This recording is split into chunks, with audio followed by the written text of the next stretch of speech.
I'm confused because of what CNBC and everybody's running around with Pfizer. When you look at the letters the way you've broken them apart, these two letters, they've actually, and I want to go back to what you said about the data. There's really no data. But they've authorized the use of a vaccine. Does that vaccine currently exist? If I want to walk down, not that I'll do it, but if I want to walk down to the doctor and get the vaccine, can I actually get the one that, quote unquote, has this kind of sketchy, shady FDA approval? Is that available right now to the best of your knowledge, sir? It's absolutely not available. So the little trick that they've done here is they have issued two separate letters for two separate vaccines. The Pfizer vaccine, which is what is currently available, is still under emergency use authorization, and it still has the liability shield. Once again, the mainstream media has lied to you. I'm sorry to say that. I know it's a shock to this readership.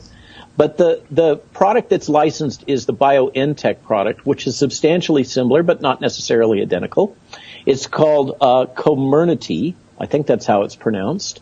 And it's not yet available. They haven't started manufacturing it or labeling it. And that's the one that the liability waiver will no longer apply to. So the one that's actually licensed is not yet available.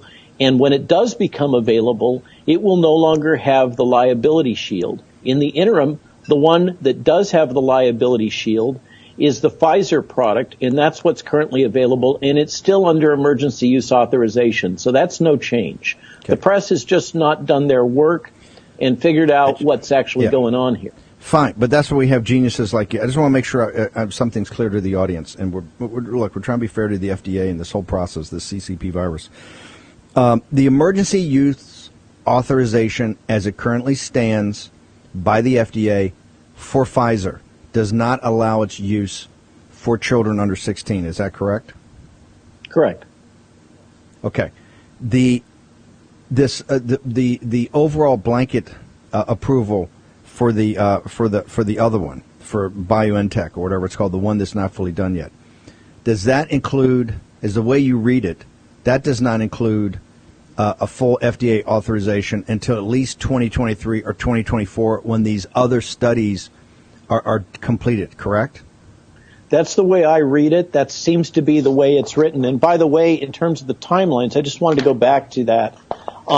There's a statement that the BLA acknowledges, so that's the license for the BioNTech product. Here's the language. The BLA acknowledges long-term myocardial issues with a 5-year follow-up, which is consistent with the lower range of long-term follow-up for gene therapy products.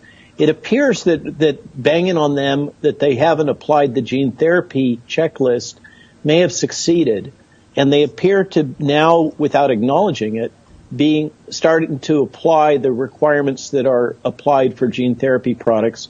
But in terms of the cardiac issues, they acknowledge that the myocardial issues will require a 5-year follow-up.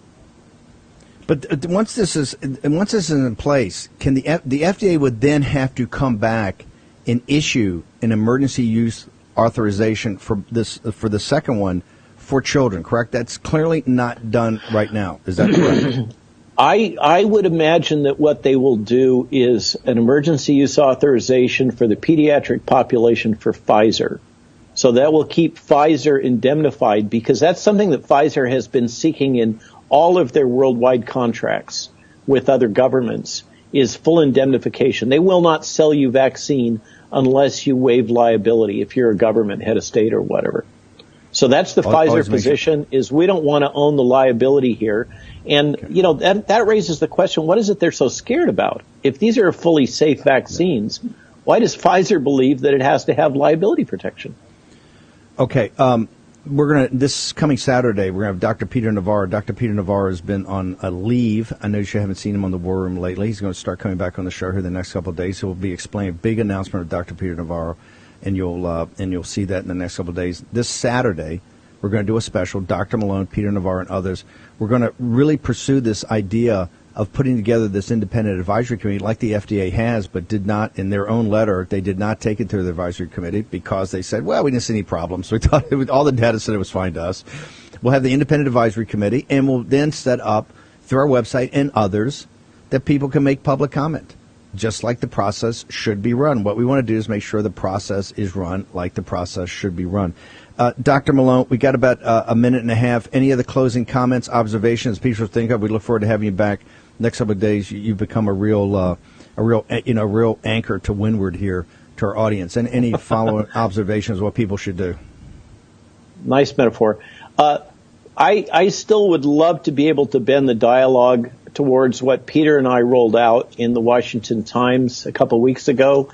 And there was 2 publications out from Cell Press, one from an extremely high-profile immunologist, Michael Diamond, and vaccinologist at Washington University in St. Louis, that basically validate the key points that Peter and I were making, that by forcing everybody to take vaccine, we're setting up a situation in which we will be selecting for a uniform immune response across the entire human population, which is akin to the logic of monocrop agriculture, wherein if you have something that can exploit that now, if the virus evolves to escape that highly tuned immune response, it's just going to rip through all of us. And we're no longer going to have the protection for the elderly and the high risk that the vaccines do afford. So stay tuned, yeah. and I look forward to Saturday's session.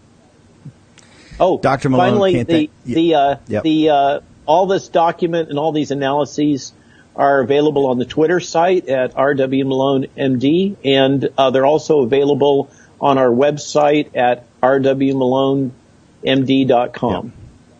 Yeah. Okay, sir. Thank you. We're going to put it in the live chat.